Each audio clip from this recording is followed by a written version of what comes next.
All right, back at it. Another episode of the More To It podcast. I am Jay Moore, the host, Hail Varsity Magazine, hailvarsity.com, and I am honored to have Mr. Jack Riggins. What would be your official title, though, if you're being officially introduced as a retired military Navy SEAL? Yes, it would be Commander Jack Riggins, United States Navy, SEAL, retired. Okay, I just want to make sure I got that right, because I'm going to be somewhat official. Obviously, we're both a bunch, we're just BSing here for the next 30, 45 minute, hour, 2 hours, whoever knows how long we go. That's the beauty of podcast. Obviously, I don't have a ton of notes, but there's a lot I want to get into before we get into the sports, the psychology of it, the things you're doing now with Performance Mountain, working with Creighton, stuff you've done in the past with John Cook. But I don't know. I've known you now for what, 2-3 years? You've been back here in Lincoln? Yeah, 4 years. I don't even. How does one officially become a Navy SEAL? Because there's multiple ways to go about it. Mm-hmm. You don't have to be correct. You don't have to join the Navy to become a Navy SEAL, right? No, you do. You do. Okay. Mm-hmm. Yeah. So there's really two pathways, right? And for most of us, in America and in the service, certainly there's really two walks of life there: enlisted, our non-commissioned officers, and then the officer corps, which generally over the millennia has been defined by a college degree. Mm-hmm. That's getting wishy-washy a little bit. But those pathways, we kind of see all the recruiters out there in the United States Navy is someone joins up, they've met the physical and mental qualifications baseline that we have for SEAL team. And that can be straight out of high school. It can be somebody with a master's degree. Mm-hmm. It depends what pipeline they want to join. And then from there, right, they would get a SEAL contract. That would be right off the street. They'll go through Navy boot camp. These days we have motivators, we call them there, and so they do a little extra than the normal boot camp folks to prepare them for our selection course, which is BUDS, or Basic Underwater Demolition SEAL School, right. Decently famous. And then, from there, as long as they've done well at boot camp and they're on that contract, they will come to our selection. If they make it through our selection, because of the nature of the training and the commitment, they usually will have a little longer commitment in a first enlistment. I can't tell you exactly what that is today. I'm going to say somewhere between a 4 and 5 year commitment now. If they don't make it through the selection, they'll be recycled into the Navy for another job. So they will be sent to, their second and third choice of what they want to learn in the Navy. And to be honest, we get a lot from coming straight in. We probably get more people who have been in the Navy and then decide after a few years maybe to come to SEAL team through that pipeline. And then the second way, of course, is the route I went through Navy ROTC, commissioned officer, when I went on active duty.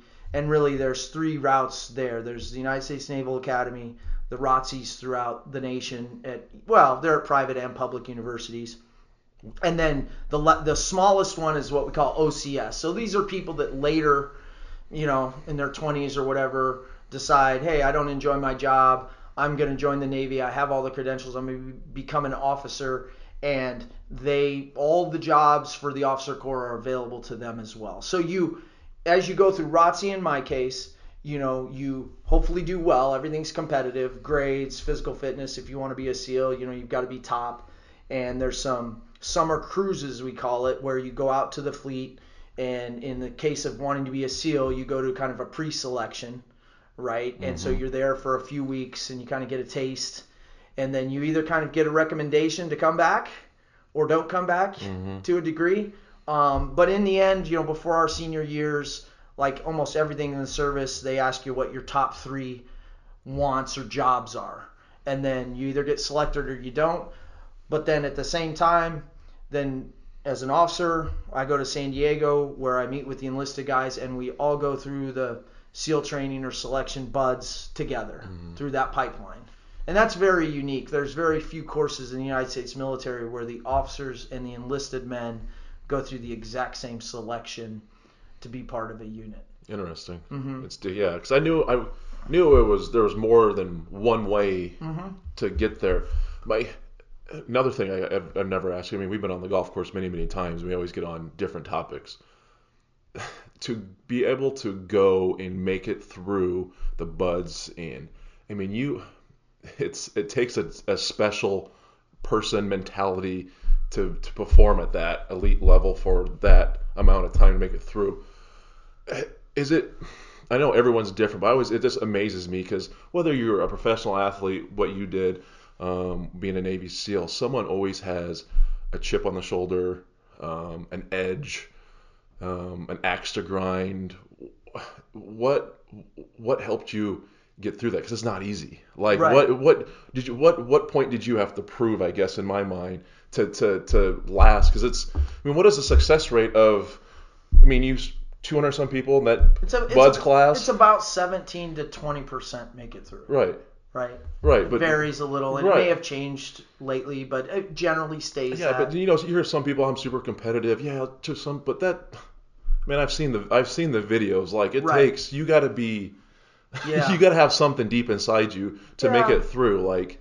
Well, what I know from my experience, and then most of my teammates, and there's some variations, but there's some common themes. Is one, you have to be a person that really deep down inside cherishes what I call the locker room or the team bonding. And in SEAL teams' cases, things are changing, but it still is a very male-dominated culture. So having played sports, growing up here in Nebraska and really loving that, that being my passion at the time, and, some small school football for a couple of years. I knew that, I maxed out. I couldn't go any further in that type of dream. Mm-hmm. But what I learned through that was I loved the locker room. I loved us getting together and trying to accomplish something in all sports, right? And I loved a lot of the stuff that, going and throwing routes in the summer, like not just the formal practices, just that whole bonding experience. And I really enjoyed that. And so I wanted that more. I knew the military was probably somewhere that hopefully had something like that. And then for me, SEAL team, because of its allure, really appeared to be the place that probably had it the most. And of course, I wanted to serve my country, no doubt about that. But the driving force was to be part of that feeling, right? Now, to get there and to suck it up, as we say, and get through, what they immediately go to crush you in, which is your spirit and your ability to be a good teammate and to push you no matter what your talents are, and what you're good at, is to push you to the breaking point of that. So you can't rely on your God-given talent, or you can't rely. It then becomes a game of a mental test. And that's where it's really interesting, and most people obviously fail, is a lot of people, if you take away their best thing, it can cause a lot of people to go into deep, like, oh my God. Well, what we're really trying to teach is that, in this line of work, you may be down hard, but you have teammates. And teammates, right, the sum can be greater than the parts. Right. But we're trying to identify people that can merge into that, do it well, adapt in some very stressful environments. And yes, what we always say, whether people relate to this or not, is it's a home for wayward boys. Meaning you find a lot of people initially who get there and get through, not the guys that don't. They have a chip on their shoulder from something in their past, whether that's didn't succeed to the level, say, in sports that they wanted to. Say it's maybe had a rough upbringing, right? Just and wanted to get out, right? Like me, just wanted to keep pushing and maybe find out where their limits were at. And everything else in society hadn't satisfied them. And for me, I talked to John Cook about this. Like, I was still am very competitive, and sometimes way back then to a fault. It would drive me nuts, right? Losing, not accomplishing things. And that was a very good skill set to have going into SEAL team at the time. Later in life, those type of things can drive you nuts. So I've been able to learn to channel it in an appropriate way.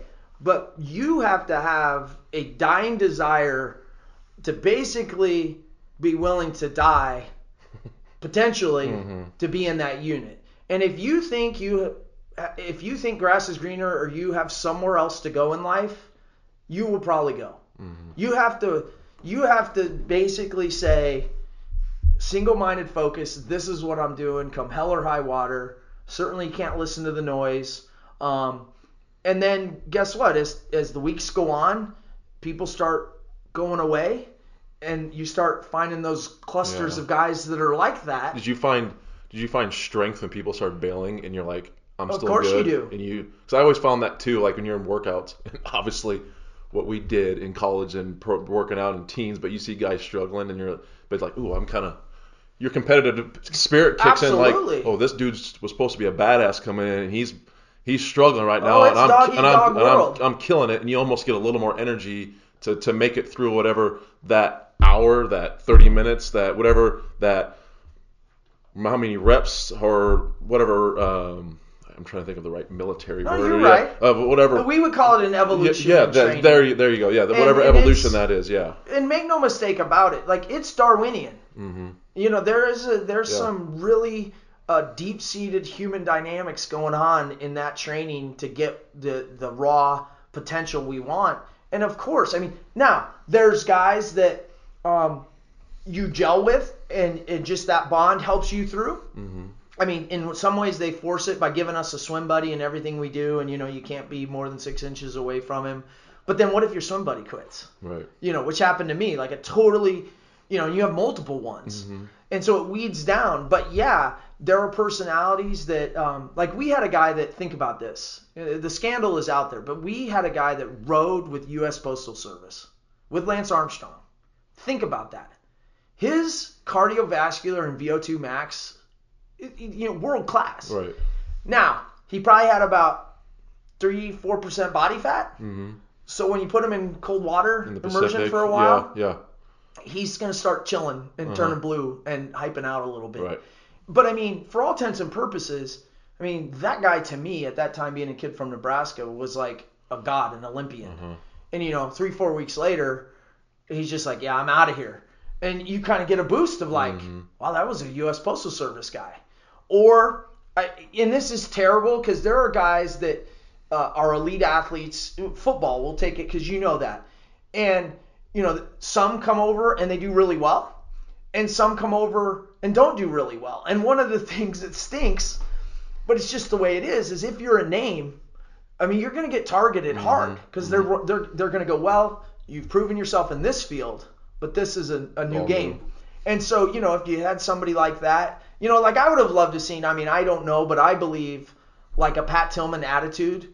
Obviously did really well in the Rangers and it ended tragically, but he served his country and he's a true hero.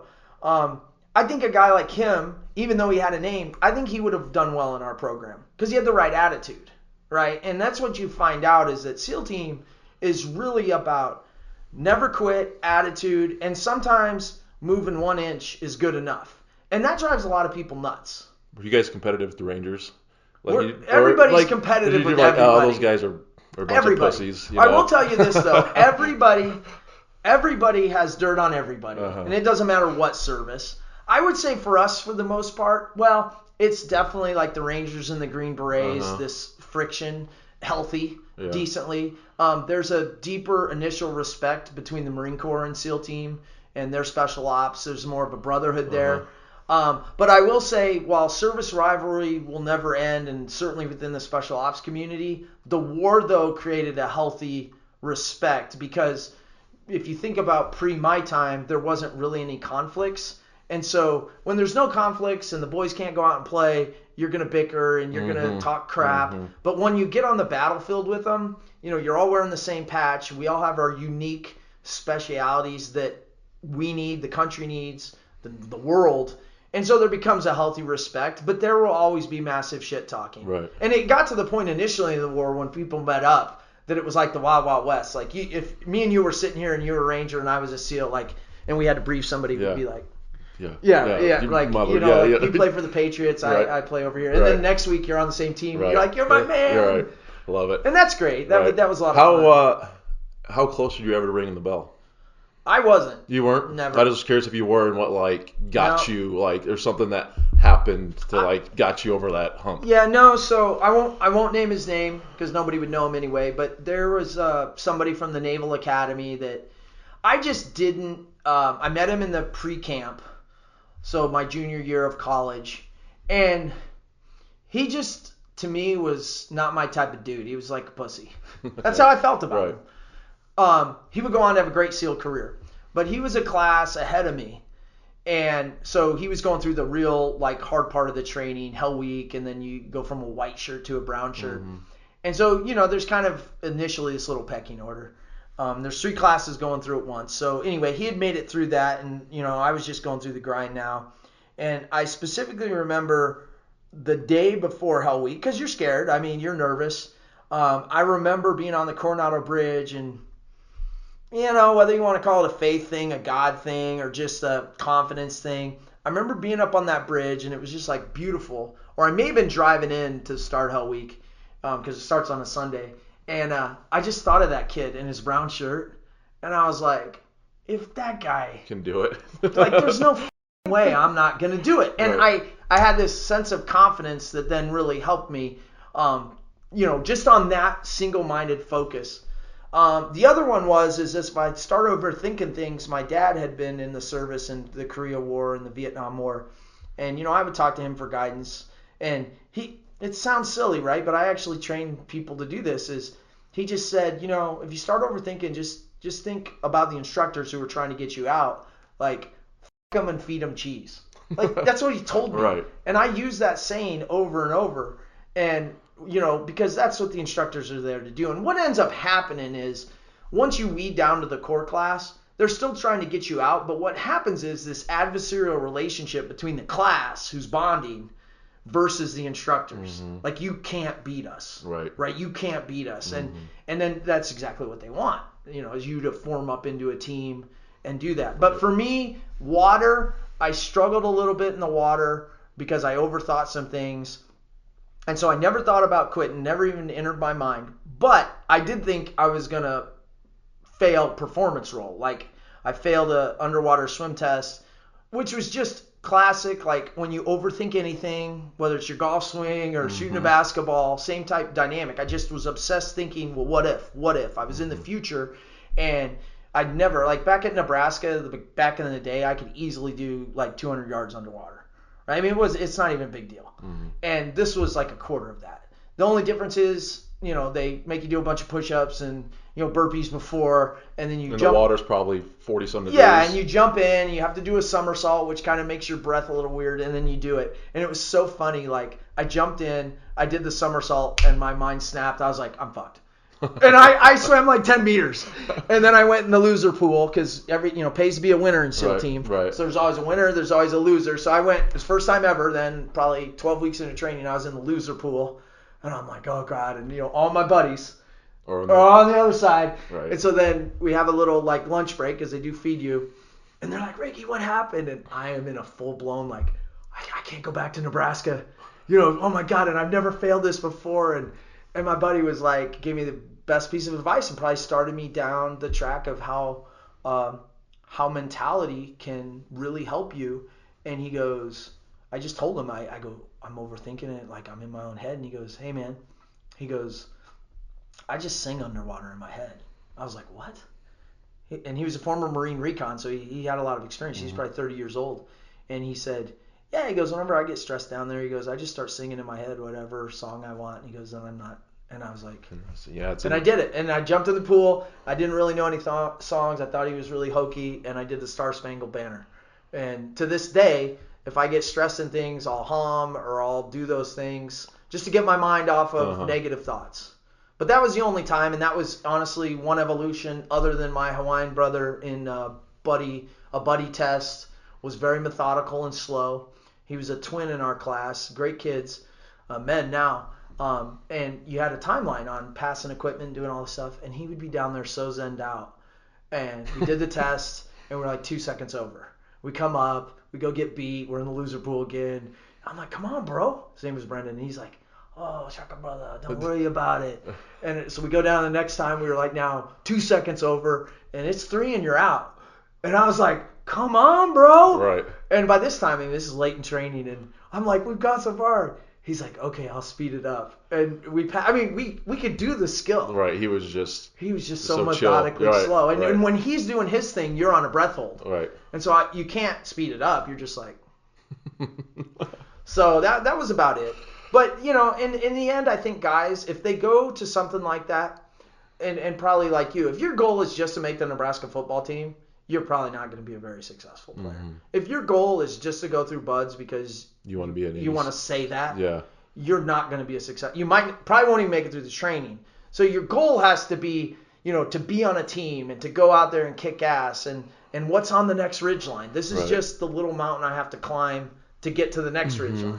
And to be honest, training is, once you're in SEAL team, it's much more difficult and much more strenuous because you've got assets, you've got weapons, you've got so much you have to learn to be an effective warfighter in SEAL team and special ops that it's way more complicated than just the core training, right? So you will continue to deal with potential screw-ups and death just in training, right? I mean, guys drowned. You're doing life-saving things just in essentially what would be your spring camp, right? So it's never not an exciting career. Oh my gosh. Do you remember Hell Week? Was it a blur? No, I remember parts. The thing I took away from Hell Week, and I think this goes back to some of my college drinking days, is that, Is it 4 days? No, it goes basically Sunday to Friday. Okay. Sunday night to Friday, I believe. Yeah, I believe. And, there's no sleep for like the first three and a half. Then there's like a 45-minute break. And you're exhausted, so you're going to do something. But I remember anyway thinking, well, like, what's going to end up happening is our minds are going to go mush like you've had too much to drink. Can you still function? And so I had this really pride thing of like, obviously getting through. And what I remember though is I couldn't sleep the first night because my hip flexors were so tight. So I was leaning on a pole. And so I didn't get any sleep in that first little cycle. And there were other guys just like sprawled out. And of course they came in and wake you up. And that's kind of nice. There's a method to the madness. I mean, they put you cold. They make you hot. But I ended up doing an evolution that we call Around the World, where you're just basically carrying the boats on your head all around Coronado Island in the middle of the night, late in the training. And I didn't know this was humanly possible, but I basically fell asleep. My body was like, okay, shut down. I fell asleep carrying the boat. We did the whole evolution. I remember starting it, and then I remember being kind of in the line of it. That evolution is finished, and I woke back up, and I was like, what just happened, guys? And they're like, we just completed Around the World. And I mean, everybody smoked. Right. And I did. I slept. I was refreshed. So essentially, I was sleepwalking. Right. But I mean, but what does that really teach you? It really teaches you the importance of sleep and how your performance goes completely whack if you get off kilter. And it's a gut check, too. I mean, Hell Week really is about the team. You don't get through Hell Week without a good boat crew and teammates. Right. And you're obviously doing it on maybe in total about a week, and if you're lucky you get a couple hours of sleep through that. Wow, it's funny.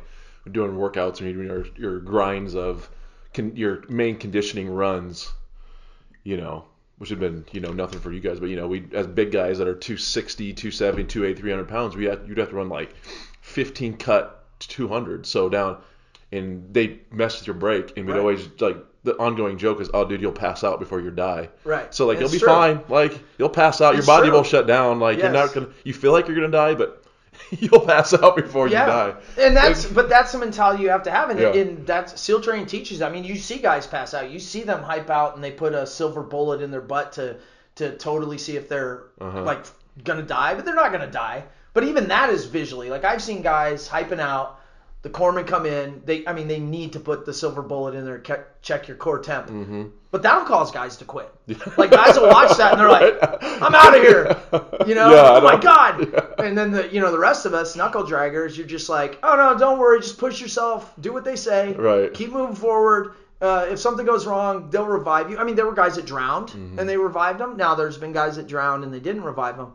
But I mean, think of that psychological thing. Like, you're doing all this underwater work, and a guy comes up blue. He swallowed water, and like they revive him, and then they take him to the hospital. Training doesn't stop. Yeah. Like, it's like, okay, next group, No, I mean, you'd see guys get knocked out in practice or right. murder their knees to shreds, and it's like, okay, let's move the drill 10 yards down. Yeah. You're like, huh?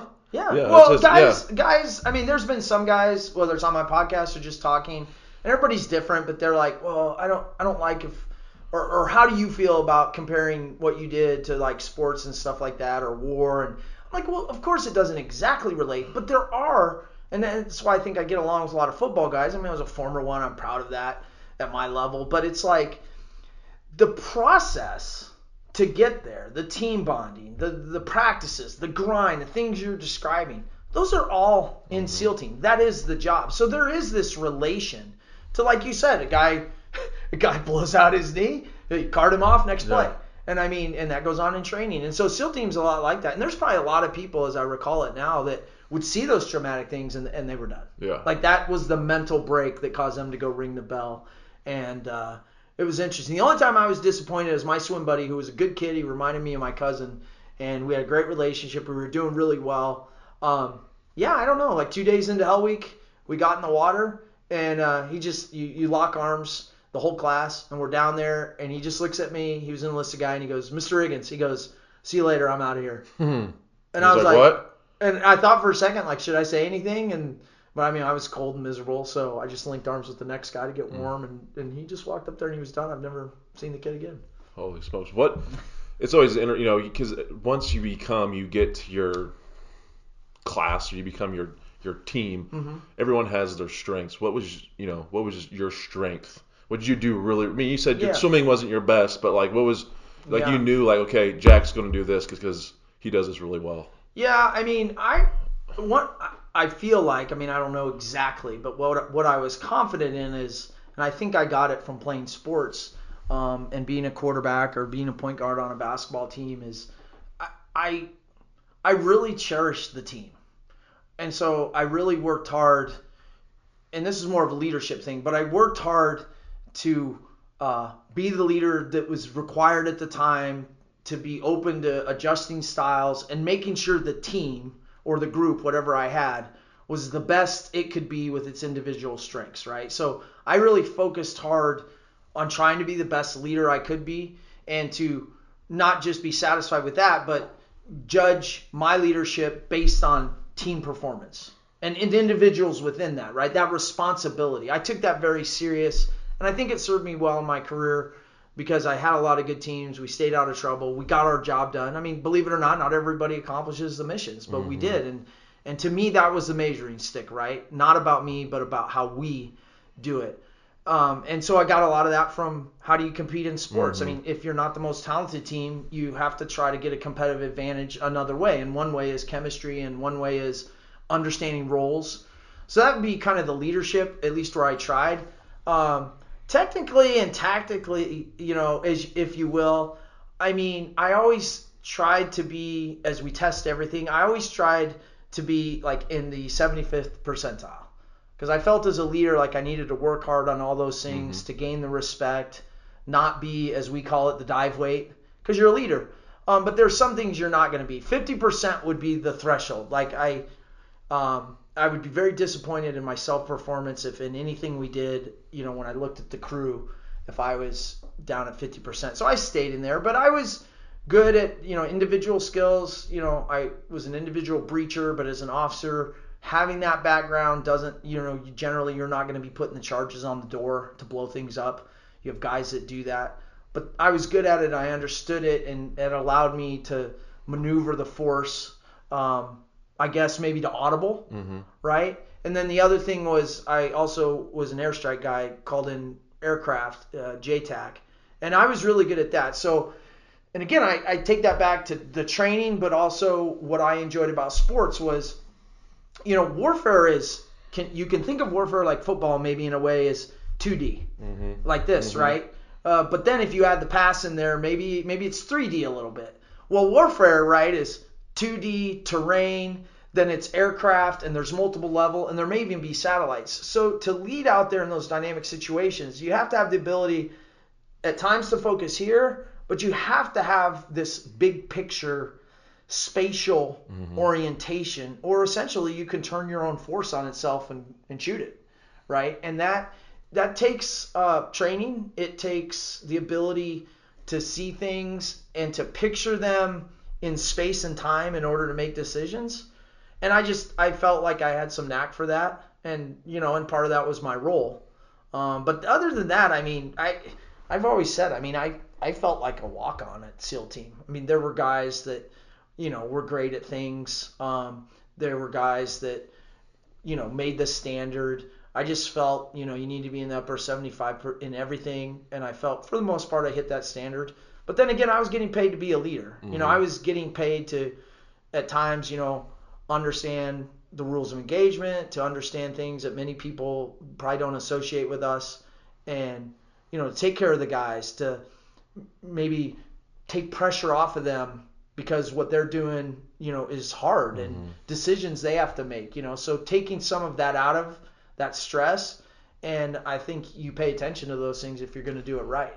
What's crazy is when we recorded for your podcast, I don't know, a couple weeks ago, Darkside of Elite, and we can get into that here in a little bit, and what you do and helping out other fellow members of the military, is your guys' training to get ready for a quote-unquote game, mm-hmm. a mission. In football and basketball, whatever you might, in football you have your Monday through Thursday. That's the core.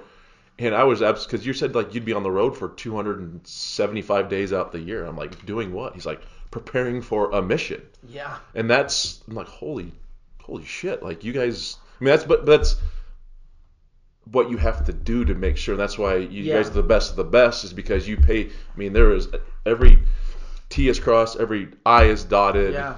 There's no, there's no stone left unturned. Yeah. I mean, that process to prepare. I mean, you're going to places all over the country that's like, okay, this is the jungle, the desert. Right. This is in there. They'll build certain targets for you to perform on. It's just the attention to detail is just, it's crazy. It's amazing. Yeah, and you kind of, I mean, when you're in it every day, you probably get so used to it that until you get out, you don't realize that focus and how fortunate you are that the U.S. government and the system will do that for you, to prepare you. But the cool, I think the main, you don't want to steal the mic away from you, but you guys would start all over. Right. Like, if round you had to learn how to tie your shoe again, that's where you guys would start. Right. Even though you guys have done it 30, 40 times before, but nope, we start here because that's our process. Well, yeah, hundreds. So here's what's crazy. And so you're exactly right. So one, I mean, we have what we call, medals or mission essential task lists, or J medals, where they're joint. So every unit in the military is required to train to that standard, right? That's a huge thing. Mm-hmm. I think most people get that. And that requires wherever you need to go to do that. SEAL team generally is jack of all trades, masters at none. And we can learn things really quick. So we're a neat tool for America, where maybe some of the other special ops units aren't quite that flexible. And so we get called to do a lot of things that actually we have no background in, mm-hmm. but we can learn it quick, right? Like, boom, go to Secret Service to learn to protect people at a really high level quick. Something that's not necessarily in our thing. But to do the core, and you'll hear this, I just talked to some guys a couple weeks ago, so they're still in, and their whole focus was, fighting the tendency for people to want to go, to the Super Bowl, and they're like, no. We're going it's all about the core. And at least in my time, and it sounds like even now, that's kept us together. But the point is you have to learn all of those tasks. They're they're broad, because you don't know what you're going to get out there once you go out there, right? I mean, generally, and then it'll be, that's a whole nother conversation of refining the actual target. But that's essentially spring training, mm-hmm. fall camp, about 18 months. But the truth is once you've done it once, and then you continue to do it throughout your career, it's generally the same locations, the same training. Really what you're doing is you may have added to a 16 or 20-man assault unit, you may have added only 3 new people. Guess what? All that really is team chemistry and bonding, mm-hmm. and making sure the new 3 and the new dynamic works to the standard. So think about that. Like, you may have guys with multiple combat tours, all pros, and they're going to go right back to, like you said, basic shooting, tying the shoe, and this process. Why? Because we've added new members to the team. Or, this guy's left, this guy's come in. It's not plug and play. They have new skills all within the team, but you have to gel. The chemistry and the communication that's required to operate efficiently in a high-stress environment in combat, and that's the thing. Shoot, move, communicate, over-communicate. And that's not a skill that everybody has. Especially nowadays. Correct. And exactly. And so we take it back there, and, even if you're a seasoned vet and you throw some shots, you'll get what we call a red card, just on, training shooting because you're unsafe. And, get the time to get you back. But, I mean, if you blow it, hey. But, yeah, so really what we're doing is we're spending that time, yes, to re-blue up, but it goes to my philosophy you've heard me say, which is when the stress hits, and the ultimate stress, the basics wins. Very few people can have that single-minded focus to enjoy year after year, day after day, chasing the basics. Because think about your playing career. I mean, once you hit that kind of stressful level or whatever, you're just relying on training and instinct. And that's what we want. We want our guys to go out there. We want the whole unit to basically be at their optimal when it matters the most and going off training and instinct. You fall back to it, you don't rise to it. Right. That's my experience. Yeah, I mean, that's always, you always fall back in your training. That's just taken from what you guys have done. Yeah. But that's why you practicing to be harder than the games. Right. Totally. And because you're falling back on it, because you should come in the games like, hey, that was pretty easy. Drives me nuts with sports teams, right? Because it's just all different. Some get it, some don't. Maybe but this it's is just right now. I mean, there's a lot of other stuff because I find this extremely fascinating, the military stuff. Because I mean, I know I don't think I'd be. Let's put it this way: how many 6'5", 250-pound guys would have ever made it through SEAL training? Because I know mentally.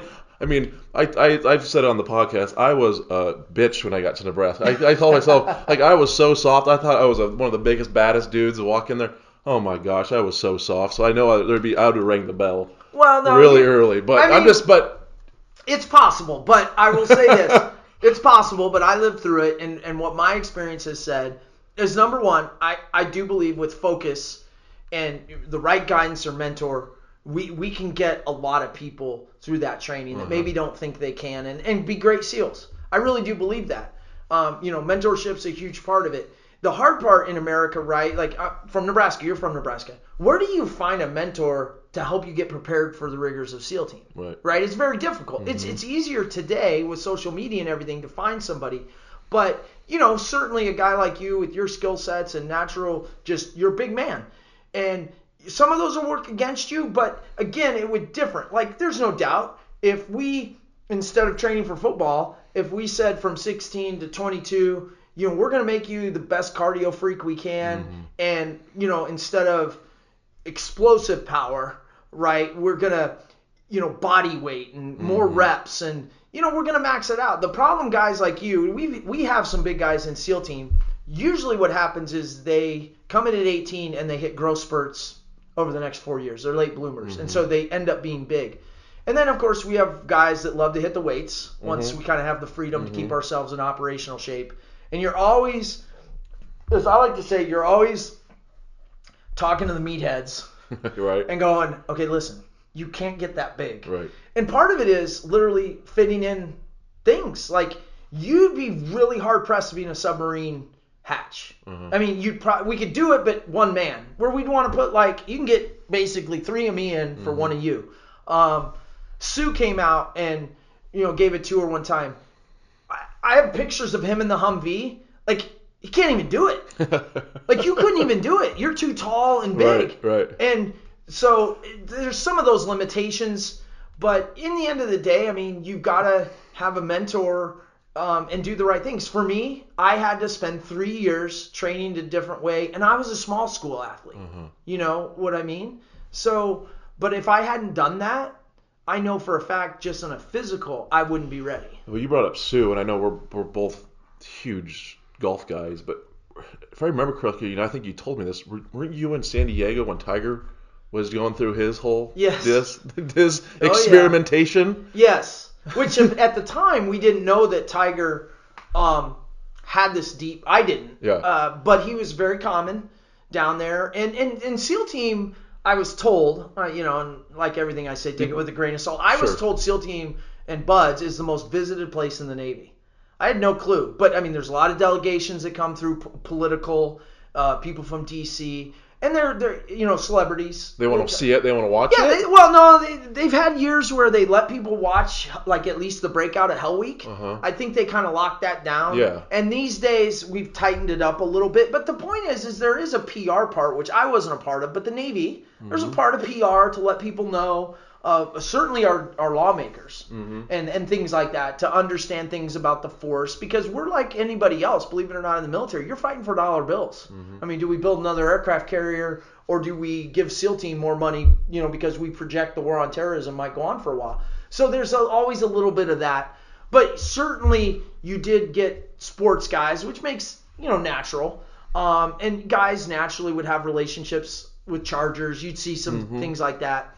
And it's I always say it's a good cross-pollination of expertise. But to your question, nobody had an idea at the time, except maybe the one guy that brought him to SEAL team who knew him from high school. They were in high school together and friends, so they grew up. Maybe. But, Tiger's time in SEAL team didn't go well for Tiger. No. And it didn't go well. We didn't. I mean, it doesn't hurt us. Right. Right? But it was odd. He, at that time in his life, from my perspective as a SEAL officer and everybody in SEAL team, our heads, like, he's one of the few that would visit, and our heads would turn like, what's wrong with that guy? Right. Right? And then it kind of plays out, and now I think we understand a little bit more. And it makes sense to me because I was in special operations. I mean, I have my own children. His dad was a former Green Beret, so I kind of know that personality. And so I can understand his draw. And the other thing, this, whether we're Joe working man or Navy SEAL, NFL player, we all have to get away from our thing. It's a healthy thing. But I think the more you are kind of driven to try to be elite in something, and I talk about this obviously on the Darkside of Elite, is to decompress or to get away, you almost have to have another crazy thing. And again, that can get out of control. And I think with Tiger Woods, when I heard he was running in boots, I was like, what an idiot. Like, are you kidding me? Like, it's different, like me wanting to go be a good amateur golfer. That's a different decompression than Tiger Woods, the best golfer in the world, like running in soft sand boots and doing some things that might accelerate his body's deterioration. Because that's what SEAL team does. I mean, just like the NFL. What SEAL team in the NFL, and being a football player, and I suspect a wrestler and whatever, is you're deteriorating your soft tissue and bones faster than normal human life. Yeah. So anyway, Tiger didn't have a good run down at SEAL team, but at the same time, I think he learned his lesson, and I'm a fan of his comeback, big time. Yeah, I mean it's just I was wild. not a fan back then. It came up to you've read it in books, whether it's the Hank Haney book that I've read or the latest book by Armin Katea, who you've seen on HBO Sports, and the Kill House and. So it's a funny story. I've told you this. I'll tell breaking his leg that led to. I'll tell the audience. Tell the audience. This is so funny. So when you're on active duty, you're not going out there in public like you can do once you're off active duty. And so I'll never forget when and I'm a golfer, of course. So like Jay.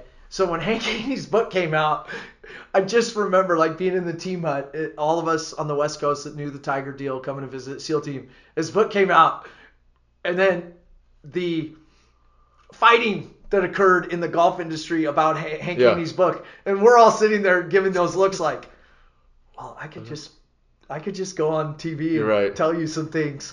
But most of it, nobody did, which was the right thing to do, not only for the SEAL Force, and it wasn't our business, but it was funny to watch all of that play out and all the infighting that Hank Haney's kind of expose. And again, that's Hank Haney's perspective, but there were a lot of true things in there that nobody at the time wanted to. I mean, I think they tried to kill the guy over it.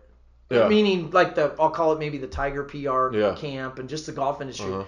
But to be honest, later, as time would go on, I mean, Tiger Woods was a struggling individual. Yeah, he was lost. He was looking for something else. If I can make it big time, I would love to have Tiger Woods one day on the Darkside of Elite. I mean, the type of thing. Now, competitively, I know why he can't just right now, and nor should he kind of tell a tell-all. But my point is, I think for just human beings in general, he has a phenomenal get your life back together story. Oh, yeah. Just as a family guy, let alone high-level athlete. Are you, when you're talking about, the Navy creating PR, raising money, how do the general consensus of SEALs feel about all these guys who have gone on now to the movies, the books, because I'm sure, is there a code of ethics in there to some extent? But once you're kind of done, it's like, hey, brother, like, I got to pay some bills too still. Like, yes. That's a phenomenal question, and I've been curious one day on like the national circuit to maybe hear somebody talk about that. But so number one, it's kind of interesting. There's like anything, right? There's different generations of Huskers, NFL guys, and their experience, and it's the same thing in SEAL team. Probably for me at this point, the oldest generation we have is the Vietnam generation, still alive, still interested in talking about things. We have the active duty force. And then we have, I'll call it like modern global war on terrorism, guys that are still doing it, and retirees. So really maybe since Vietnam, there's probably 3 distinct generations in that, right? With a 4th still out there doing it. And we have the advent of social media and this obsession with SEAL team. And so you're exactly right. So internally, there's one code, we all get it, right? We just don't talk internally for the most part. This Eddie Gallagher case has challenged that really hard. And I feel so blessed to not be on active duty during that, because I know guys that are still, and that's really hard on the force, and they're trying to figure it out. But with regard to the books and things like that, number one, books have been coming out about the military and all special operations since World War II. It's just that it wasn't the social media. So you can go find them, right? So people have been doing that. It has blown up recently, and there is no formal code when you're out. We're clear on the code when we're in, which is supposed to be the silent professionals, and that's pretty much all special operations. Once you're out, my take on it is this, and at least most of my peers in SEAL teams that I am friends with, deep friends, is that the way you go into the public, inside SEAL team and inside the brotherhood as we retire, you go into 2 camps. If you go public, if you are using your platform to pass on guidance and knowledge and generally try to create a better world environment based on your knowledge, we're all fine with that, because we realize you have a unique background. The Jockos, yes, yeah, and I hope I'm in that category, right. But you don't know, right. Right. But what you do know is if guys quit calling you, but right. That's not true. I have a good peer group to where they'll call you and be like, just something as simple as the other day, I posted something while I was driving the car, and Jason Gardner was like, immediately he's like, hey, he goes, you probably shouldn't be filming video while you're driving your car. Right. It's a bad, kids may see it, and I was like, hey, thanks, brother. So there's a self-check. But my point is, to your question, you immediately internally go into 2 camps. Chucklehead, almost excommunicado, right? Almost, if you go make millions, good on you, but you are excommunicado kind of from the brotherhood. And I worked really hard to be part of that and do it right, and it's always going to mean something to me. And, if I would just screw up, I would say, hey, I screwed up. But some of these guys are running for the dollar bills, and what you look at internally, is it self-serving? And if it is, we're not real happy about that. If it's about spreading experience and knowledge and helping people, we're fine with that. Do you know what I mean? So like the Marcus Luttrell's, good one. I'm thinking of, what's the one Bradley Cooper plays in the movie? Chris Kyle. Yeah. So great that's story. a great story. Teammate of mine. Yeah. Know the whole story. And I can shoot movies to death. I think all of us can. Maybe I'll do podcasts like some of the other guys where they make fun of it. But I thought the Bradley Cooper, Chris Kyle, Clint Eastwood directed, I thought it did a great job of showing family friction and some of the stressors. The combat part, whatever. Right. But I thought that did a good job to the mass amounts of public of showing some of that stuff. And there's been some other ones. So some things are well done, but as the individual SEAL and the group, I run a foundation, I try to give back. I'm happy to talk to people. I'm as open and honest and authentic as I can be. Do I make mistakes? Yes, but none of us if you become about me, and I know everything and I know this, and some will make money, some won't. But at the same time, Jay, let's be honest, there's an insatiable appetite in the public for it. And a lot of the men, I mean, I've done well. I'm a middle-class guy in Nebraska, maybe better. I feel very comfortable. But some of these guys didn't make a lot of money. And if somebody throws millions of dollars at you for your story, you're living the American dream. Right. It goes back to the Darwinism thing. Again, exactly. It's like, hey. And I struggle with that right now, creating a small business. Like I have a family to provide for. So they have the freedom to go do that. Right. And I think that it's a catch-22. Exactly. And I think that for some guys, the allure of the money and, as I like to say, run your suck, it gets them. Right. And I just always tell views as a sellout. Right. Totally. I mean, that's internally, that's what when I say excommunicado, or you immediately go into a camp, right? And it depends what your values are. And we get very frustrated with that because, you know, it makes everybody look bad. It doesn't represent the community, where most guys are passionate Americans. They've served and they just want to go be good in their next career, and they want to make the world a better place with their experiences. And you see a lot of guys doing that. However, there's always the one guy or the two guys, you know, and let's be honest, I shot bin Laden. Like, who gives a shit? Right. Like, we've all accomplished missions as a group, no one person. Right. But, again, probably providing really nice for families and things like that. You know what I mean? Yeah, it's always just, you know, how it gets viewed, you know, because, I mean, yeah, it's and you're just not going to hang out. I mean, if I was close with somebody that did that, we would call each other out on it, but that doesn't mean they're going to change. I mean, they're living their American dream. I feel like I'm living mine. Right. So that's a good segue now. Let's get into, because you got a Performance Mountain sweatshirt on right in front of me, and you've kind of developed this, and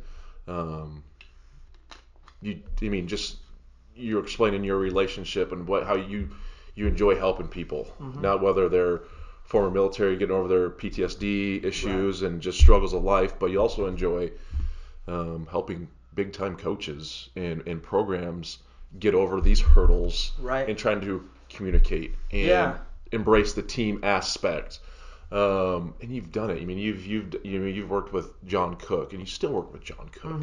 The Bo Pellinis, you know, the Tim Miles. I mean, that was a whole to do that. You know that who's this SEAL guy talking to Tim Miles, and like you're getting like shunned at Memorial Stadium from the third floor. And but you know you can. But now you can go. You're working openly and publicly with Greg McDermott at Creighton, and they're phenomenal season. So let's get into that. And like, I guess these are all really smart-minded people. They know their games really well. Yeah.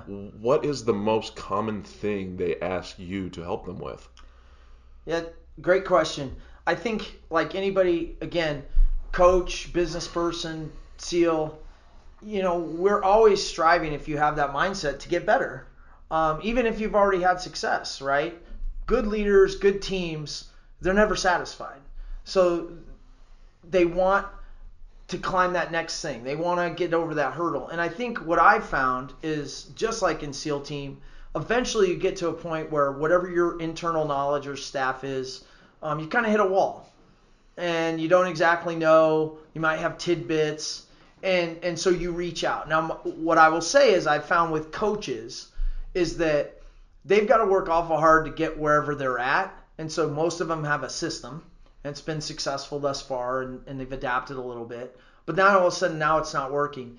And usually for coaches, it's when whatever their threshold for loss, like getting beat enough, or that they get desperate. I'll say desperate enough to go, gee, maybe somebody else can help me. And again, like what I do is one thing, right? But they may come and ask. And what I would say is it has to do with reaching young people, right? Like they've stagnated on a couple of kids or maybe a group, and so it really started with, how do you guys do it, right? And I always used to say back in the day, even though now we're a consulting firm, initially when I was still on active duty, it was just like leadership exchange, like just talking shop about how we lead young kids and how we get them motivated, how we hold them to a standard, how do we do accountability. You know, our guys get in trouble big time. You know, and then how do you reintegrate them into the team for the greater good of the team? And then, of course, if you're going to have that conversation, it leads to chemistry, right? And then how do you put that product out to win or be optimized every time? And so it always starts with, and it has to for what I do under Performance Mountain, right, with the team, Doc Widman, Danny Woodhead now, Lauren Cook just joined, and we also have Tom Osborne as a senior advisor, so he's a great guy in the sports realm, but also he's bigger than sports. He has just knowledge. I mean, you know what I mean? Like, Right. I'll be honest, people like him who have achieved for so long, like, this may sound really morbid, but I want to suck information dry. Right? On all kinds of things. You know, how do you raise a family? But in the end, they have to reach out, so they have to have a want. And they have to also then be vulnerable to listen, and we do the exchange, and then from there, trust has to develop. And so if we don't get to that, so they have a need, they ask, they're willing, we go in, kind of do our thing, we do our assessment, we talk about our methodology, and we, again, a collaboration of individuals who've been good, from, you know, high performance psychiatry to Danny's story, and then from there, you know, be flexible to go. And it leads to a lot of different ways. There's no one size fits all in culture, chemistry, and leadership. But a lot of times, to your question, everybody wants the players, right, to gel into leaders and followers, right? Because it's got to be that way. And young people today, they're not capable. It's just they're retarded in their growth, because in those dynamics of leadership, follower, and role acceptance, because of social media and because of society's, you know, everybody gets to play and instant gratification, right, and that stuff. So I would just say my perspective is the modern day, the athletes I've worked with, totally capable, just like my SEALs are totally capable. We have to focus a lot more on that. Yeah. And so we, you know, for a coach, they see that as well. They realize the potential performance gains, and we bring in and we talk the same language but from a different experience, and we help them hyperdrive that. That's probably their biggest ask. But then oftentimes what you find out is the coaches themselves then go, wow, well, I could improve in this. And then you might be helping them with certain things. You know, John Cook in his book, right? I mean, some of his body language, some of the way he communicates. Because of the Bo Pelini thing here, I mean, probably because I was on the inside, doesn't get enough credit. He had good things, he had bad things. So do I. So does every leader. But, you know, he was working them. And, you know, I could say Tim Miles or Greg McDermott. So it starts there. And then, like anybody, though, if you're asked to come in, you have to prove value. And so far, we've had a good run. And as you know, I mean, let's be honest. Why is sports so awesome for a guy like me to help be around and consult? Well, because there's a win-loss. There's a competitive thing. There's that locker room dynamics, which I've essentially dedicated my whole life to being part of. Right. So it's very gratifying. And you're also, at least from my perspective, you're teaching things knowing, even though they all think they're going to go get paid to play, you know that they're coming into society more than at some point in time. So you're actually teaching a lot of life skills too. And if we can get them to do those things, we know it will help the team gel, and we know it will help performance. The hardest part is you may not get the performance curve when you need it, meaning in season, or it might be right after the season's done, right? Because I've seen a lot of kids get it the year after their competitive days are over. I've seen it click with coaches, and we could have had it in this season, but it won't be applied until next season. Does that make sense? Yeah, no, absolutely. Correct me if I'm wrong. I have no idea. I've never been in your meetings, and this is kind of how when I did my first recorded my first podcast was Doak Ostergaard, he was head football trainer for many years down in Nebraska, and we talked about how culture and how it's changed and it's shifted. And to me, I would just, when you're working, because I imagine that obviously the dynamic of working with a football team versus volleyball or basketball is vastly different, just because of the sheer amount of players that you have to, and the coaches. Yes. I mean, you go from having probably 2 to 3 assistant coaches to having correct 9 more on the football team, and it's just. But I'd think it'd be pretty streamlined in that dealing with today's athlete. Because the biggest thing I think in communication, guys being able to step up and being a leader and establishing the right culture to get the best out of your team is very hard to do nowadays, because kids don't want to be viewed as a dickhead. They don't want to be viewed as mean.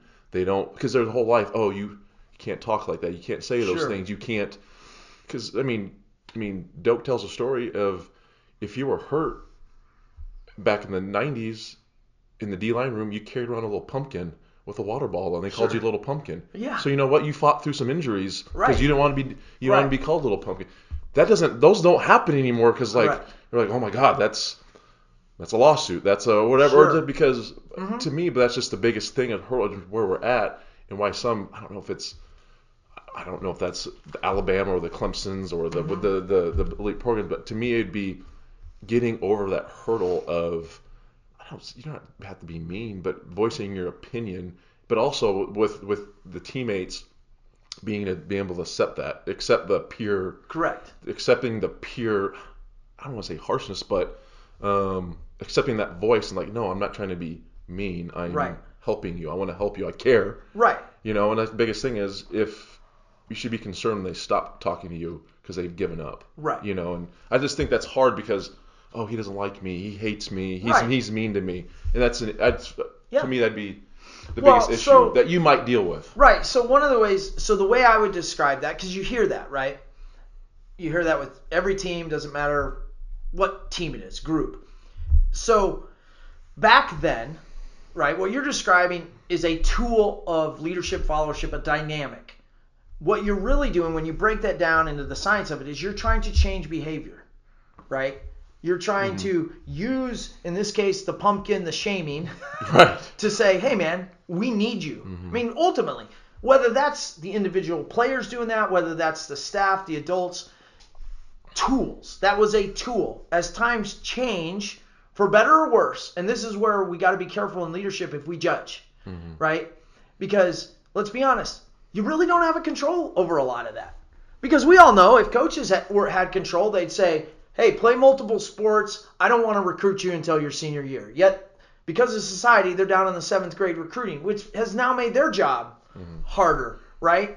So adapting your tool set as a leader, which coaches, teachers, mentors, they've already got a lot of tools, right? But things that they can't control on the outside are creating the dynamics you just described. And so we have to adapt our tools. Now, going to the athletes, right? So coaches, professional, adults, they're trying to always adapt their tool set to teach, coach, mentor, change behavior to get performance. Kids, think about it. They don't have a lot of tools on either way. So I always go in, just like I did with my SEALs. You made it through training, and that's awesome. Good on you. I did it too. You're just a beautiful piece of clay. Right. Built for this job. And so the nice thing about being an outside person is you don't have preconceived notions generally. And we do really hard to go in with that and do the assessment on everybody so that we can just see it as it is. You have these, you don't have these, this, that, and another thing, and figure out the dynamic. Because we all know the player that shouldn't be voicing things, right? He is not a leader. But he's trying, but it's misapplied. So nobody's listening. And as a matter of fact, that now is creating a dynamic of you're a bozo. There's no street cred. Right, there's no street cred. And every sport and everything we do has different little nuances of street cred and ability. What you want to do is you want to align the guys with street cred, that the masses, because this is human dynamics, folks, like we all lead and we all follow at different times in our lives. And believe it or not, all human beings like to be part of a pack, a group. And we struggle with when it's my time to be a follower and when it's my time to be a leader. And oftentimes when it's your time to be a leader, you're not equipped with the skill sets. I've studied my whole life thus far about that stuff. But then you've got to get the street cred guys with some basic skills to guide and lead. So when you're talking about the pumpkin, what we do today a lot in developing these skill sets, and I go back to communication, is that technique is a little bit of like hard power. Like you're using some forceful visual things to send a message. Today we work, because it's just the way society is, and you've got to have the right guy with the right street cred to enforce something like that. And it can work. But we work on soft power, different approaches to communicate, right? Maybe it would be like, hey, do you know how valuable you are right now? And we really need you. Like, as a captain, I would be like, your number 2 is not as good as you at 75%, right? Like, keep on the rehab. So more positive reinforcement, which in itself is a little weird, right? And it can be for young people, especially males. But there's also times where somebody needs a kick in the ass.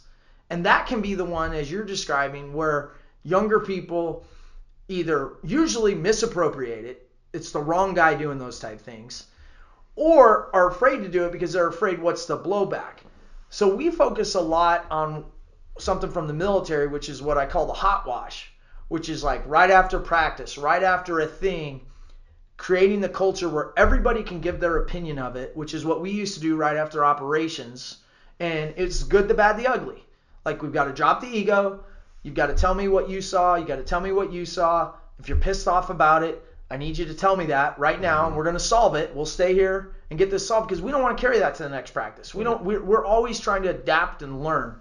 So what we're trying to do is get them in the leadership followership dynamic and the tools to accept it for the here and now, right? Because you can get to the off season and you can do a lot more work. But when you're in the fire, there's only so much you can do. And then, of course, the coaches are working on that as well, and we're hopefully all in alignment. And then, the coaches are worried about game plan and the technical and the tactical. And we're trying to create that rock solid dynamic, getting to sum is greater than the parts.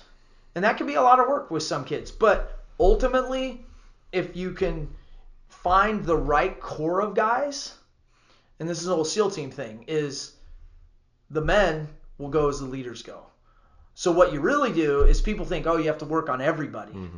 No, especially in the young age group, you have to work on the street cred guys, and you have to get them the skill sets, and oftentimes the masses will come along. And the other thing is what I go back to, standards. This is it. I live it. My coaches live it. It's expected. This is how we do it. And then accountability. And the accountability part is always really hard.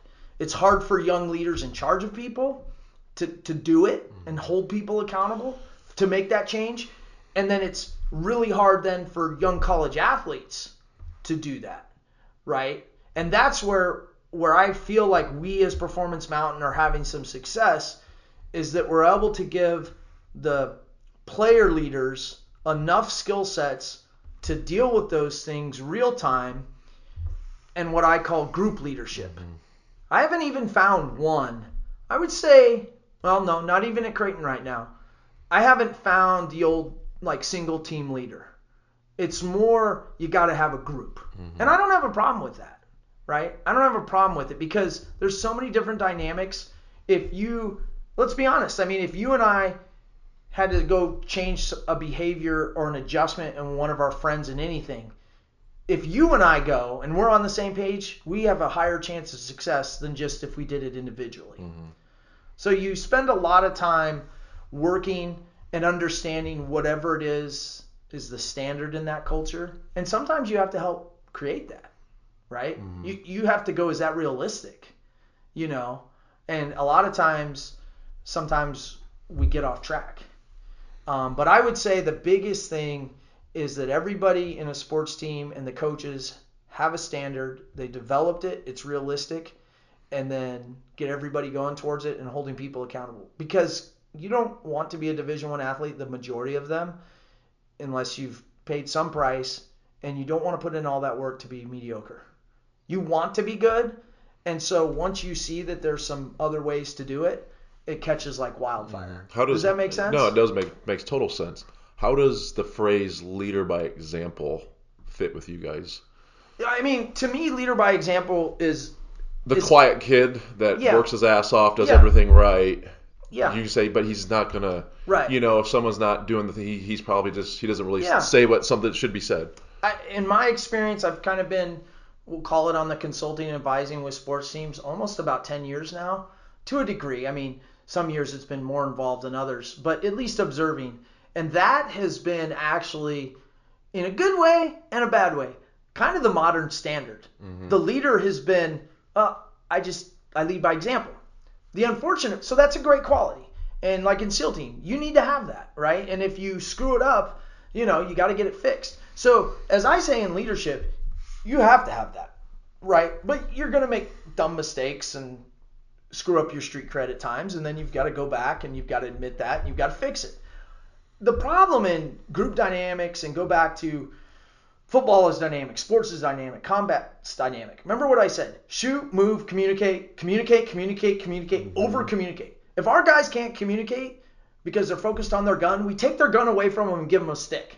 Mm-hmm. Think about that now. Navy SEALs, it's more important that you learn to communicate than it is to pull the trigger, right? So when you lead by example and you haven't learned, or you're uncomfortable with the skill sets of communicating in a dynamic thing like football, we've got to get it.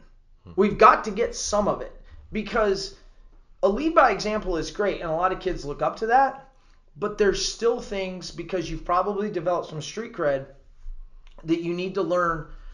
And if it's not for you, it's for the greater good of the team. And so I'll give you an example. Recently, we spent a lot of time with Creighton on a simple word. Do you accept your leadership role? You can't hide from it. You are it, right? Whether you want to be it or not, for the greater good of where everybody wants to go, do you accept that? Mm-hmm. And that takes some time sometimes. Now, if you have accepted it and you're willing to do the work, we can work on the skills to help you. And so for young people, if they are that person and it's been identified and they don't have the skills, that's where I say the adults come in, and maybe why we've had some successes. Now their coaches are able to work with them on those skill sets, hold them accountable, teach outside of technique, tactics, game plan, and then maybe some other advisors like us, right? And if you think about that, that's interesting. So we see the plane, we see the basics, but that entails a lot. And then of course seeing why that's valuable, right? And you can learn. And so that's just necessarily, you're just saying, check your ego. Oh, you got to. I mean, if you play a group sport, or you're in SEAL team, if you're in your business, and ultimately you alone, unlike golf, are not just responsible for the outcome, right, you have to check your ego. But you also, as leaders, we also have to define the clear standards of your role.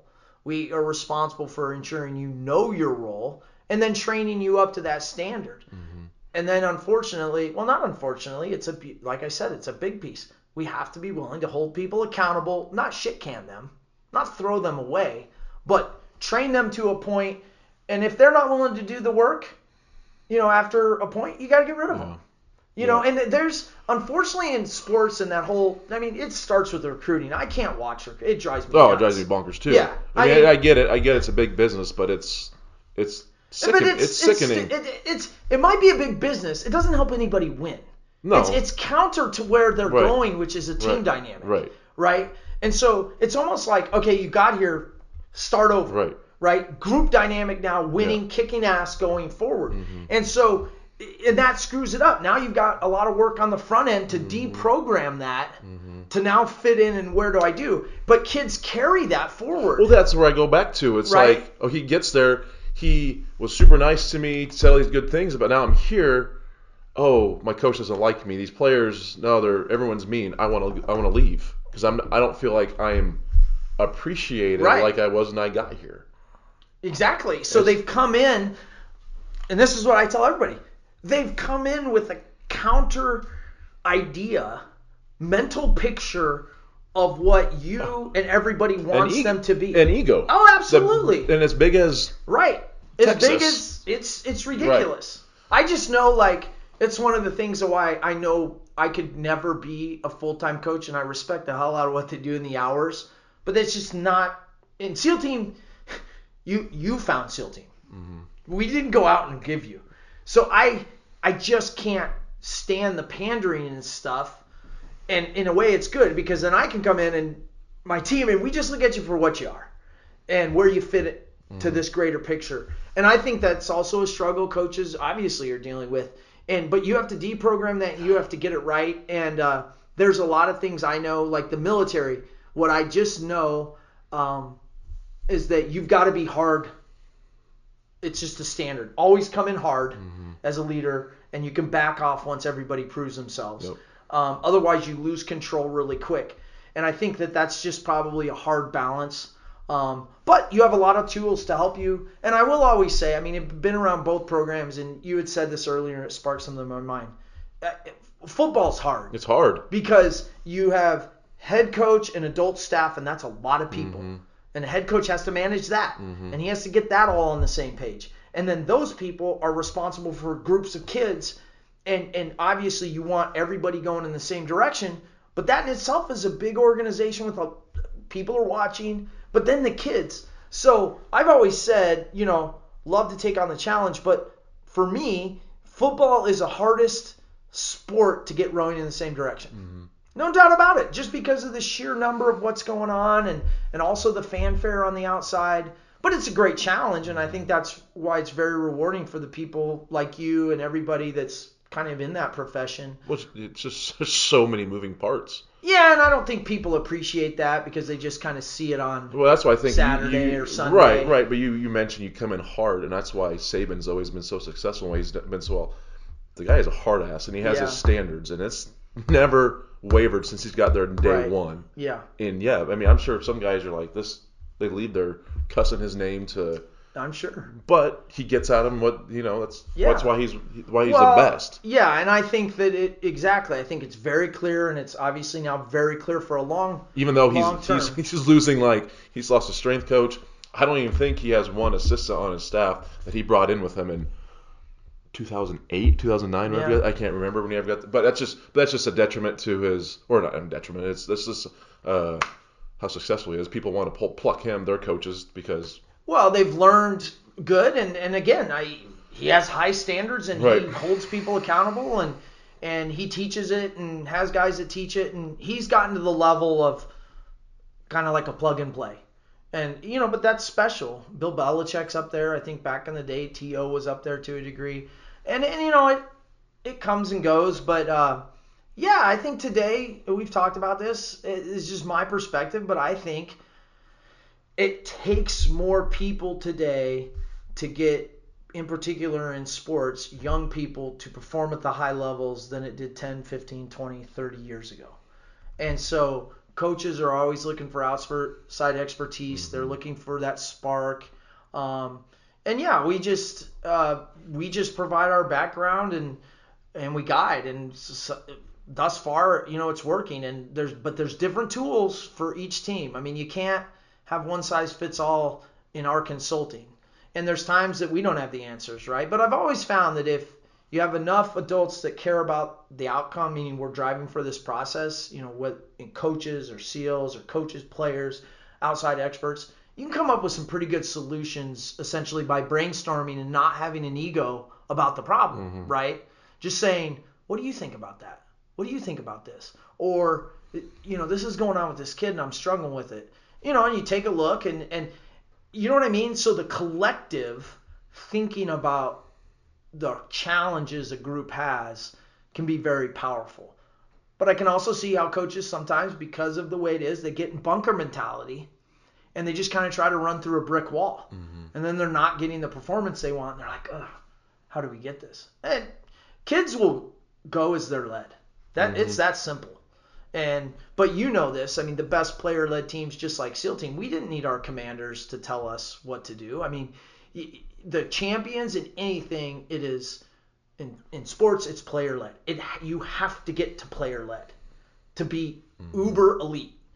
And, that's kind of the thing we're all looking for. I mean, SEAL Team, we needed all the admirals and needed all that for sure. But could we operate effectively and elite without them? Down on the field, of course we could, right? Because we were led at that level, right?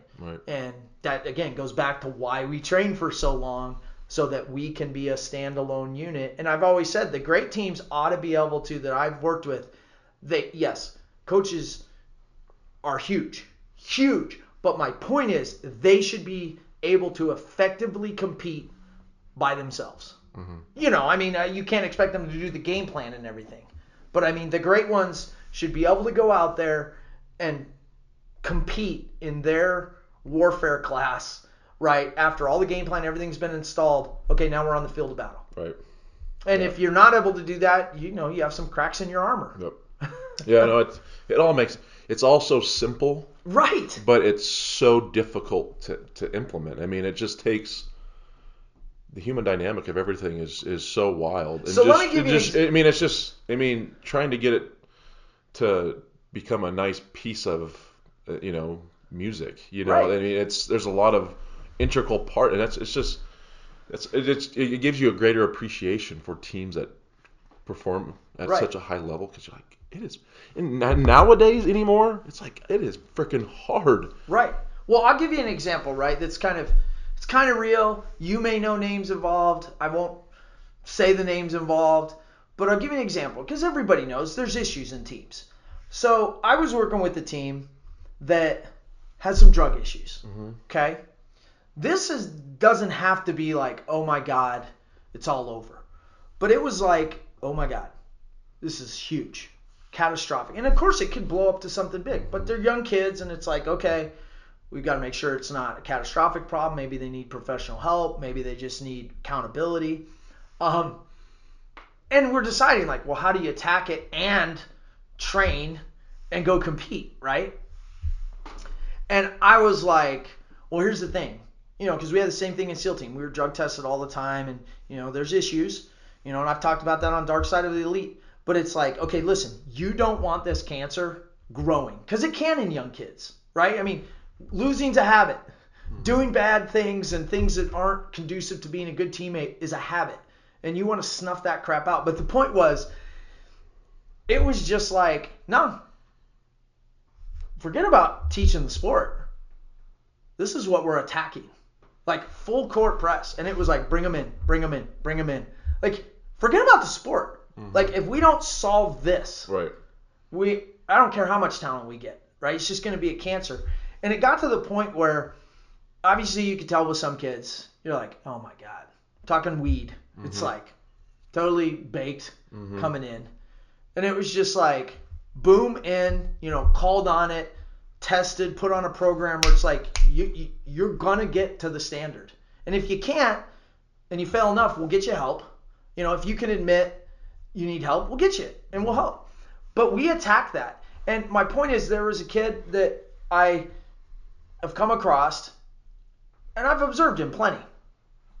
And I've just watched his career, and I was like, I wonder, like, how I wasn't involved in dealing with it, but I watched it and I said, God, if I was his coach or I was his mentor right now, the first thing is I just pull him in a closed door, I close the door, and I go, hey, how are we going to solve this?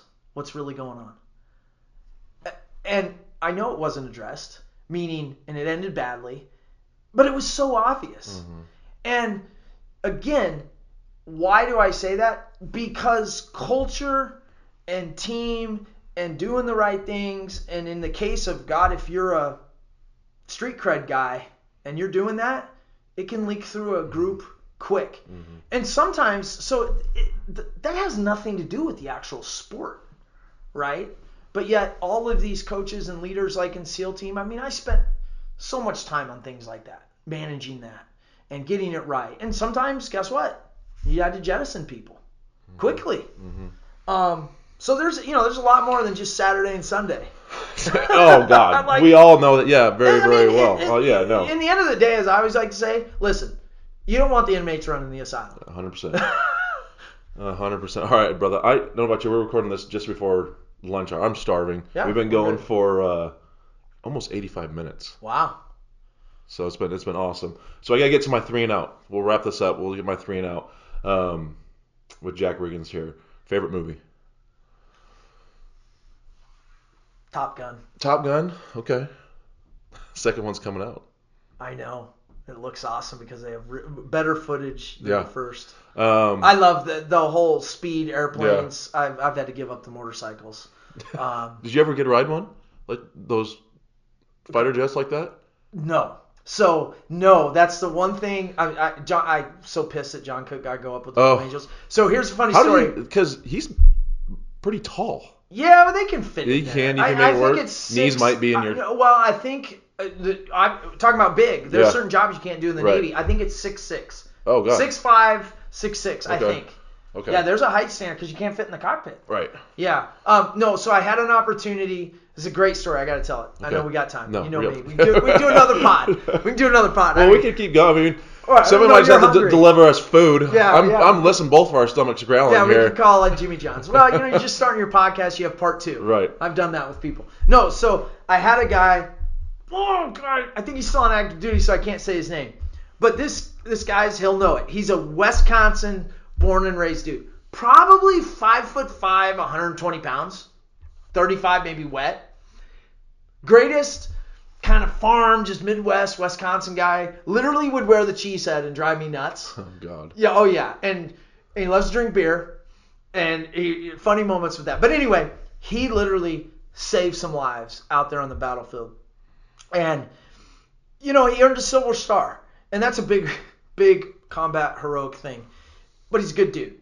And in SEAL team, a lot of times, you flip shit about things like that. You know what I mean? It's just the way we are. But we're sitting on a Friday in San Diego, and he's the only one in the hut with me. And Ops calls and says, hey, man, Blues are in town. And he's like, we got to provide somebody for a ride. Like, me and him are the only two, like, in the command. And he's my guy. And, of course, based on what I just told you, like, that's lifelong dream. Holy cow. And he calls me, and he's like, you want to do it? Kind of the officer-to-officer hookup. And I was like, oh, I totally would. And he's just sitting right there, and I'm on the phone, and I could totally just screw him. Right. And I'm like, I look at him, and I'm like, I can't do that as a leader. And so I'm like, hey, Mr. Silver Star winner. I'm like, you want to go up with the Blues tomorrow morning? He's like, are you kidding me? And so he got to go up, and he loved it. And I had an opportunity, but I would puke everywhere. Oh, I think I would too. I mean, I puke on the sea. A lot of SEALs God. I was with, Yeah. like everybody thinks, oh, you're a Navy SEAL. Like, no, I went down with Tony Caputo on his little boat in Naples. Puked. Yeah. And I told them all, I go, hey, you guys, we're going to get on this little boat. And I go, I'm going to puke probably in the first 20 minutes, and then I'll be fine. And his wife's like, no way. I was like, oh, yeah, watch. Every time I hit the ocean, I'm puking. Yeah, I have to take Dramamine. Yeah. Plane rides. We went whale watching on our honeymoon in Maui, and I'm like, we got to get off this thing. Like, I am going to Ralph. Yeah. And luckily we didn't time. Second question. You've been everywhere. I mean, you've been all over the world. One restaurant, your favorite restaurant, you're the one meal that, like, you know what? This is, you want to call it your last meal, whatever. I'm going to this spot because you've been in California, you've been everywhere, Yeah. you've been Europe, you name it. Yeah. So that's easy for me. So in Coronado, there's there's a diner on Orange Avenue, and during midday in the back, they literally open up a window, and it's not part of the American cuisine diner like breakfast place. It's a hole in the wall Mexican burrito slop. Those are the best ones. Right? So it's like everybody knows it only opens from like 11 to 1. It's right across from Starbucks on Orange Avenue. I can't think of the street right now. And you just go off the block, the window opens up, and you get like the crazy Cali burrito, carne asada burrito or pollo asado, and it's just nasty. So if you want to do that, you'll put on weight quick. Oh yeah, I'm walking right to there. And you know me, I'm eating and just passing out on the side of the road right there. Yeah, without a doubt. Oh, if I'm over there, I gotta go now. And it'd be carne asada burrito. That's my black favorite kind. beans. Oh yeah. Yeah. So we're both golfers. Favorite golf course you've played to date? Because I know you're gonna play many, many more, but your favorite one, you're like, yeah, I'm going back there in a heartbeat to play. Well, I want to say TP Sawgrass. That was going to be my first guess. That wasn't for you, but because I'm a PTI guy and I have a friend down there, and so there's some connection that is really cool. But the truth is, I'm a Hogan fan. Can't swing like him, but I played Carnoustie, and the experience of playing Carnoustie was pretty epic. That would be epic. And I mean, it's such a different golf course. that I'd have to give it the nod. If that was where I had to show up and play every day and just get beat to death, it would be Carnoustie. Yeah. And that's a bucket list thing. That was so cool. That's great. Jack, thank you so much, Thanks, man. Jay. Guys, Appreciate make sure it. to listen. Jack has his podcast, Darkside of Elite. It's some really good stuff, and obviously the great work. Be on the lookout what he's doing with Performance Mountain. That is it. I'm Jay Moore. Thanks for tuning in to More To It. HellVarsity Magazine, hellvarsity.com.